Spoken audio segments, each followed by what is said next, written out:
सभी साथियों का स्वागत है हमारे YouTube channel MKS teaching point में। साथियों, बात करेंगे आज की महत्वपूर्ण खबरों को लेकर के। उससे पहले सभी साथियों से निवेदन करेंगे, कृपया वीडियो को अंत तक जरूर देखें और साथियों वीडियो को लाइक शेयर करना ना भूलें। और जो चैनल पर पहली बार विजिट करें तो कृपया चैनल को सब्सक्राइब अवश्य करें। साथियों, जिस प्रकार के सभी साथियों को पता है कि 69,000 शिक्षक भर्ती आरक्षण केस की कल की महत्वपूर्ण सुनवाई लगी हुई थी, लेकिन अंततः कोर्ट में महत्वपूर्ण सुनवाई नहीं हो सकी। अगर बात करें तो आपका मामला लगभग 4 बजे के बाद टेकअप हुआ, लेकिन मामले में नई डेट देखने को मिली। हालांकि बात करें तो यहाँ पर आरोप प्रत्यारोप लगाए जा रहे हैं कि किसके द्वारा डेट ली गई है, लेकिन एक नई चीज़ सामने निकलकर कोर्ट से आई है, उस पर हम बात करने वाले हैं। और अगली डेट हम आपको कल भी बता चुके, आज भी बता रहे हैं कि 11 तारीख को सुनवाई होगी। लेकिन अगर पूर्व की भांति की बात करें तो जैसे टॉप 10 में सुनवाई होनी थी, ऐसे डे बाई डे की बात की जा रही है, लेकिन अभी तक कोई आर्डर निकल कर सामने नहीं आया है। जैसे आर्डर आएगा हम आपको स्पष्ट करेंगे। लेकिन बात करें जो महत्वपूर्ण खबर सामने निकल कर आई है उसके विषय में हम बात करेंगे। और जो 69,000 शिक्षक भर्ती में बीएड चयनितों की थोड़ी चिंता बढ़ा रही है, और चिंता बढ़ाने के बाद में हम बात करेंगे कि जो सुप्रीम कोर्ट का बीएड वर्सेस बीटीसी का जो आदेश है और साथ ही साथ जो ये केस है, इसका क्या प्रभाव, क्या इम्पैक्ट पड़ेगा बीएड चयनितों पर, इन सभी चीज़ों को लेकर के विस्तृत जानकारी हम आपको प्रोवाइड कराएंगे। और किसी भी तरीके से कोई भी ऐसी दिक्कत लेने की ज़रूरत नहीं है, क्या है हम उसको आपको बहुत ही बारीकी से अवगत कराएंगे। साथियों, देख सकते हैं यहाँ पर स्पष्ट किया गया है, जैसा कि आप सभी को पता है आज 22 अगस्त को अपने केस की डेट थी। आज लगभग 4 बजे के आसपास अपना केस टेकअप हुआ और आरक्षण की तरफ से अपीयर हुए वरिष्ठ अधिवक्ता सुदीप सेठ सर ने 11 सितंबर की डेट ले ली है। आज कोर्ट में अपीयर हुए अधिवक्ता अमित भदौरिया ने अपनी रिट आकाश पटेल के नाम से जो बीएड को भर्ती से बाहर करने के लिए फाइल की गई थी उसको अपने इसी केस में कनेक्ट करवा के अग्रूमेंट कराना चाह रहे थे, लेकिन कोर्ट ने 69,000 से संबंधित सभी मामलों को 11 सितंबर से सुनने को बोला है। साथियों, ये जो आकाश पटेल के नाम से रिट है, ये 90-97 कटा मामले में शिक्षा मित्रों के पैरवीकारों द्वारा फाइल कराई गई थी। बीएड को 69,000 से बाहर करने के लिए अब फिर से लोग इस रेट के माध्यम से 69,000 में बीएड को बाहर करने के लिए केस लड़ने आए हैं। और इस रेट में इन लोगों को वरिष्ठ जो है सीनियर अधिवक्ता डॉक्टर एलपी मिश्रा को इंगेज किया है। साथ ही साथ यहाँ पर सभी से निवेदन किया गया है जो बीएड डिग्री धारक हैं कि 69,000 के मेरे सभी बीएड साथियों से अनुरोध है कि हम सभी को एकजुट होकर अपनी नौकरी और अपने भविष्य के लिए अपनी तैयारी शुरू कर देनी चाहिए। हमें इस मामले को हल्के में नहीं लेना चाहिए। आगे बात करें तो स्पष्ट किया गया है कि सर्विस बेंच 14,548 ऑफ 2019 में की गई प्रेयर में क्या डिमांड रखी गई थी। एनसीटी नोटिफिकेशन 28 जून 2018 को क्वेश्चन किया जाए। सरकार द्वारा 2019 में किए गए 23rd अमेंडमेंट को अवैध और असंवैधानिक घोषित किया जाए। Civil appeal 62/29/2017 Anand Kumar Yadav versus state of UP जो डिसीजन हुआ था, यानी शिक्षा मित्रों को दो मौके को ध्यान में रखते हुए सरकार द्वारा किया गया 23rd अमेंडमेंट इलीगल करार दिया जाए। रूल 1 की उपधारा 2 of UP basic education service rule 2019 23rd amendment rule 8 उपधारा 2D यानी बिना बीटीसी ट्रेनिंग के बीएड वर्ग की नियुक्ति, और रूल 14 1C यानी एक ही मेरिट लिस्ट बनाया जाना बीएड बीटीसी की, जबकि बीएड के पास बीटीसी ट्रेनिंग नहीं है। रूल 16D यानी विज्ञापन निकलने के बाद पूर्व में निकाले विज्ञापन में गलत तरीके से बीएड को एंट्री देना। तो यानी कहीं ना कहीं जो आपकी एक याचिका है जिसको शिक्षा मित्रों की तरफ से लाया गया है, उसमें जिन चीज़ों की मांग की गई उनको यहाँ पर स्पष्ट किया गया है। जैसा कि सभी को पता है, स्पष्ट किया गया है कि आज इलाहाबाद न्यायालय की लखनऊ में बेंच में रिजर्वेशन केस जो है उसका मुद्दा लगा हुआ था, जिस पर जस्टिस विवेक चौधरी ने डे बाय डे सुनवाई करने के लिए कहते हुए 11 सितंबर की जो है तय तारीख कर दी। शिक्षा मित्रों के अधिवक्ता अमित भोगे ने पेंडिंग याचिका सर्विस बेंच जो है 14,548/2019 को मेंशन किया और माननीय सर्वोच्च न्यायालय से हाल में बीएड वालों के खिलाफ डिसीजन का हवाला देते हुए मैटर को इसी के साथ सुनने के लिए, जिस पर अधिवक्ता डीपी शुक्ला ने मैटर डिफरेंट बताते हुए अपोज किया, जिस पर जस्टिस चौधरी ने कहा कि अब 69,000 को फाइनल डिसाइड करना है तो सभी मुद्दों को लेकर आए और सभी पक्ष तैयार रखें। वरिष्ठ अधिवक्ता जो याचिका 14,548/2019 में मुख्य हैं आज प्रेजेंट नहीं थे। कुल मिलाकर कोर्ट ने जो है अब सभी मुद्दे डिसाइड करने का मन बना लिया है। तो ये जानकारी निकल कर आ रही है कोर्ट की तरफ से कि जो है कल की सुनवाई के बाद जो चीज़ें उत्पन्न हुई हैं वो हुई हैं शिक्षा मित्रों की तरफ से जो याचिका डाली गई है, स्पष्ट रूप से जो बीएड डिग्री धारकों को बाहर करने को लेकर करके, जिसमें स्पष्ट रूप से कहा जा रहा है कि इनके पास बीटीसी की तरह कोई प्रशिक्षण नहीं है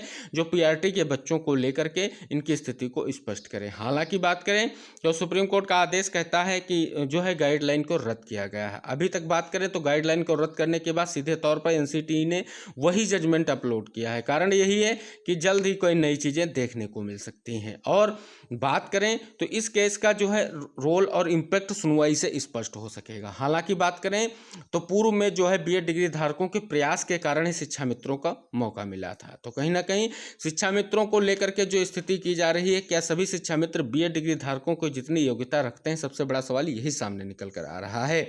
कहीं ना कहीं ये सभी सारी चीज़ों को लेकर के मुद्दे हैं, लेकिन चयनितों को थोड़ा गंभीर होने की जरूरत है और मुद्दों को लेकर के प्रयास करने की जरूरत है, क्योंकि बीएड डिग्री धारकों के लिए कहीं ना कहीं ये केस थोड़ा क्रिटिकल दिख रहा है और इस केस को लेकर के अगली सुनवाई में बात हो सकती है। कहीं ना कहीं ये प्रत्यक्ष और परोक्ष रूप से पीछे से वार करने की प्रबल संभावना है कि किसी भी तरीके से भर्ती को उलझा कर रखा जाए। और नया ढंग स्पष्ट हो गया है, तो अब जो अगली सुनवाई होगी उसमें इस चीज़ को लेकर के प्रमुखता देखने को मिलेगी, क्योंकि कहीं ना कहीं इसके पीछे कई अहम कारण है। विभाग भी चाह रहा है कि मुद्दे को लंबा खींचा जाए। कल की डेट सभी को पता है, टॉप 10 केस में सुनवाई होने के बावजूद आपका मामला 4 बजे टेकअप हुआ और किसी भी तरीके से कोई भी सुनवाई नहीं हुई और अगली डेट दे दी गई है।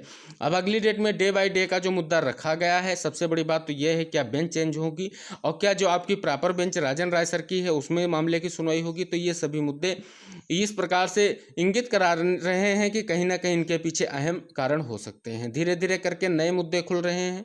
आप सभी साथियों को पता है कई सारे ऐसे अभी अस्पष्ट मुद्दे हैं इस भर्ती में जो कहीं ना कहीं कोर्ट से क्लियर होना अति आवश्यक है। अगर बात करें डबल बेंच में, तो सभी मुद्दों को लेकर के जो स्थिति स्पष्ट की जा रही कहीं ना कहीं वो विचारणीय है, क्योंकि इसमें स्पष्ट रूप से डबल बेंच में सिंगल बेंच के जजमेंट को चैलेंज किया गया। स्पेशल अपील दाखिल की गई है कि इसमें जो है मामले में गंभीरता से सुनवाई नहीं की गई। तो कहीं ना कहीं ये कोर्ट की तरफ से जो चीज़ें निकल कर सामने आ रही हैं वो यही स्पष्ट कर रही हैं कि कोर्ट भी अपनी तरफ से कोई महत्वपूर्ण जो है रुख नहीं अपना रहा है। पिछली लगातार 3 से 4 तारीखों में मामले को आगे बढ़ा रहा है। चिंताएं बढ़ती हुई बीएड डिग्री धारकों की हैं, लेकिन कहीं ना कहीं आपको हाईकोर्ट का ही आदेश है जो कहीं ना कहीं आपको सुरक्षित करता है, जिसमें स्पष्ट रूप से राजन राय सर ने जो है ब्रिज कोर्स कराने को लेकर के जो गाइडलाइन में स्पष्टता दी गई थी कि ब्रिज कोर्स कराया जाए, जिससे ये बीएड डिग्री धारकों के समकक्ष हो जाएं और इनको जो है नियुक्ति मिल जाए। अब कहीं ना कहीं बीएड चयनितों के लिए बहुत बड़ी चिंताओं की बात नहीं है। कहीं ना कहीं उन्होंने अपनी कैविएट भी दाखिल कर दी है, उसका भी इम्पैक्ट पड़ेगा। तो सब कुछ स्पष्ट है, बहुत ही महत्वपूर्ण चीज़ें हैं। तो कहीं ना कहीं आप सभी साथियों के लिए हम अवगत करा दें, इसको प्रभावी रूप से आप सभी साथियों को अपेयर होकर, अपने एडवोकेट को अपेयर होकर अपनी बातों को स्पष्ट रूप से कायम कराने को लेकर के बात करनी चाहिए। और सुप्रीम कोर्ट का अगर आदेश लागू भी किया जाएगा तो कहीं ना कहीं 2021 के बाद ही लागू किया जाएगा, इससे पहले किसी भी तरीके से कोई आदेश लागू नहीं किया जाएगा। जैसा कि सभी साथियों को पता है, आप 69 शिक्षक भर्ती में देख सकते हैं कि 1 अंक का लाभ पाने के लिए जिन अभ्यर्थियों ने जो है यहाँ पर स्पष्ट रूप से अपनी याचिका की थी उन्हीं अभ्यर्थियों को मौका मिला और उसके बाद किसी भी अभ्यर्थियों को लेकर के कोर्ट ने सुनवाई नहीं की। तो सभी चीज़ें देखने लायक हैं और जो मुद्दों में लग रहा था जल्द ही निस्तारण होने जा रहा है, उस पर आखिरकार कोर्ट की तरफ से एक बार फिर से जो है झटका लगा है अगली सुनवाई तक। तो कहीं ना कहीं बीएड डिग्री धारक इस चीज़ को लेकर के आश्वस्त रहें और प्रयास करते रहें किसी भी तरीके से जो सुनवाई होने जा रही है इसमें कई सारे ऐसे पॉइंट हैं जो आपको लेकर के चीज़ें दे रहे हैं, रेगुलेशन भी हैं। तो इतनी जल्दी जो रेगुलेशन है उनको रद्द कर पाना आसान नहीं होगा, क्योंकि जो आपके पक्ष में बनाए गए हैं। लेकिन देखने वाली बात होगी अगली सुनवाई में क्या होगा। और कहीं ना कहीं बीटीसी वालों ने प्रत्यक्ष या अप्रत्यक्ष रूप से इन शिक्षा मित्रों की इस याचिका को उभारने का प्रयास किया है और इसको आप सभी को साथियों को निस्तारित कराना अति आवश्यक है, क्योंकि आपके भविष्य को लेकर के चिंताएं बढ़ती दिख रही हैं। तो हम यही प्रयास करेंगे, इसका जो भी प्रभाव हो उसको लेकर के आप सभी लोग पहले से आगाह रहें और कोर्ट में अपनी मांगों को लेकर के, अपनी चीज़ों को लेकर के स्पष्टि जरूर दें। अब साथियों बात कर लें यहीं पर कि एनसीटी की नई गाइडलाइंस और साथ ही साथ रिव्यू पिटीशन को लेकर के स्थिति क्या है।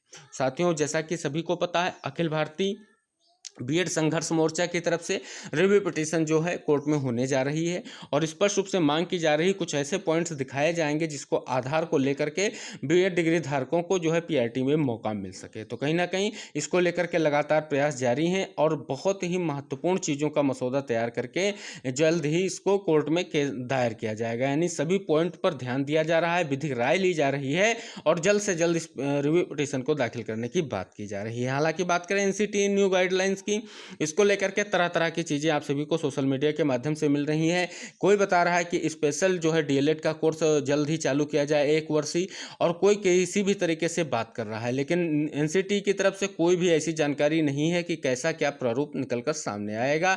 लेकिन बीएड डिग्री धारकों को मौका मिलना अति आवश्यक और मौका मिलेगा ही, क्योंकि सीधे तौर पर हमने आपको पहले भी बताया है कि 2030 से 4 वर्षीय बीएड डिग्री धारकों को जो है नौकरी दी जाएगी, साथ ही साथ उनका ही मान्य रहेगा और किसी भी तरीके से बीटीसी, बीएसटीसी या डीएलएड जिस नाम से भी जिस राज्य में कोर्स हैं वो स्पष्ट रूप से बंद कर दिए जाएंगे, जैसा कि न्यू एजुकेशन पॉलिसी 2020 स्पष्ट रूप से स्पष्ट करती है। तो कहीं ना कहीं इसलिए ही जो है ऑर्डर को अपलोड करने के बाद एनसीटीई ने लेटर नहीं जारी किया है, जिसको लेकर के बीटीसी के अभ्यर्थी चेतावनी भी दे रहे हैं कि हम आपके आदेश अगर नहीं लागू किया गया तो हम इसको लेकर के अवमाननावाद पर जो है उतरेंगे, और सुप्रीम कोर्ट की धाराओं को भी बताया है। कहीं ना कहीं बीएड डिग्री धारकों का भी लगातार धरना प्रदर्शन गतिमान है और लगातार मांग कर रहे हैं कि अध्यादेश सरकार लेके आए। इसको लेकर के ट्विटर के माध्यम से कल भी बहुत ही महत्वपूर्ण अभियान रखा गया और लगातार चीज़ें देखने को मिल रही हैं। बात करें तो लगातार अपने हैशटैग के माध्यम से चीज़ों को सरकार तक पहुँचाने का प्रयास किया जा रहा है। लड़ाई बहुत कठिन है और एनसीटीई के लिए भी फैसला लेना बहुत कठिन कार्य होता जा रहा है।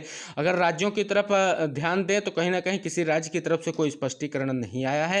हालांकि छत्तीसगढ़ सरकार की तरफ से जो शिक्षक भर्ती थी उसमें स्पष्ट रूप से बीएड डिग्री धारकों को काउंसलिंग को लेकर के रोक लगा दी गई है और उनकी काउंसलिंग नहीं की जाएगी, लेकिन वो मामला न्यायालय के अधीन रहेगा, यानी न्यायालय के आदेश के अधीन है। अगर एनसीटीई गाइडलाइन जारी कर देता है बीएड डिग्री धारकों को सम्मिलित करने को लेकर के, या कोई नई गाइडलाइन ऐसी आती है जिसमें बीएड डिग्री धारकों को कोई स्पेशल चीज देखने को मिले, तो उसको लेकर के स्थिति स्पष्ट हो सकती है।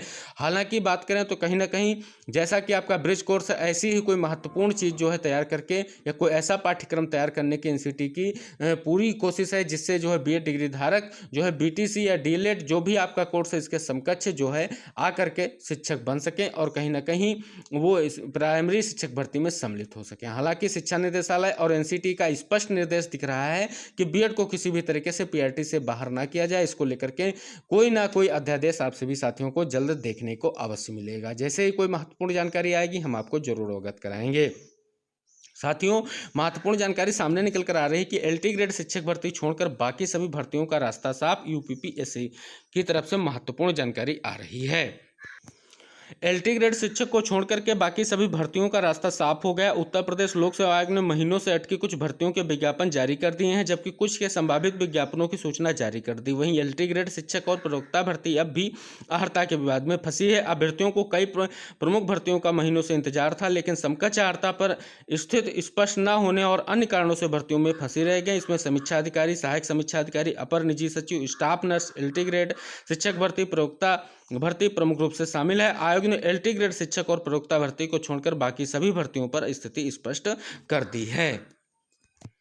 उत्तर प्रदेश अधीनस्थ सेवा चयन आयोग ने लघु सिंचाई विभाग में सहायक बोरिंग टेक्नीशियन के 486 पदों पर भर्ती के लिए इतने ही अभ्यर्थियों का अंतिम चयन परिणाम और कट ऑफ अंक मंगलवार को घोषित कर दिया। आयोग के सचिव अवनीश सक्सेना ने बताया कि इन 486 पदों में 200 पदों पर अनारक्षित, 129 पदों पर अन्य पिछड़ा वर्ग और 101 पदों पर अनुसूचित जाति, 8 पदों पर अनुसूचित जनजाति और 48 पदों पर आर्थिक रूप से कमजोर वर्ग के अभ्यर्थी चयनित हुए हैं।